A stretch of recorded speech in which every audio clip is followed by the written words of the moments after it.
আমরা secret information পাই যে একটি আর্টিকা গাড়ি যার নাম্বার TR03Q0373 নাম্বারের গাড়ি করে কন্ট্রাব্যান্ড আইটেম আসতে পারে এবং তার গঙ্গানগর হয়ে আমবাসার দিকে যাবে।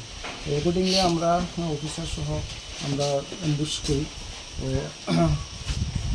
তারপরে অ্যাম্বুশ করার পরে আমরা ওই গাড়িটাকে ডিটেইন করতে সক্ষম হই এবং ডিটেইন করার পরে আমরা সমস্ত প্রসিডিওর মেনে এক্সিকিউটিভ ম্যাজিস্ট্রেট তারপরে ইন্ডিপেন্ডেন্ট উইটনেস তাদের সামনে আমরা সার্চ করি এবং সেখান থেকে আমরা 450 কেজি ড্রাই গাঞ্জা রিকভারি করি এবং সিজ করি।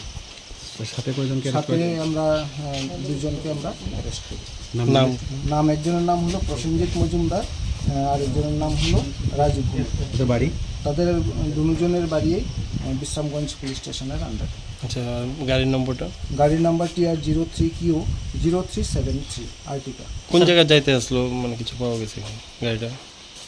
অ্যাকচুয়ালি গঙ্গানগর দিক থেকে আসছিল এবং এটা টুয়ার্ডস আমবাসা হয়ে আসামের উদ্দেশ্যে যাচ্ছে।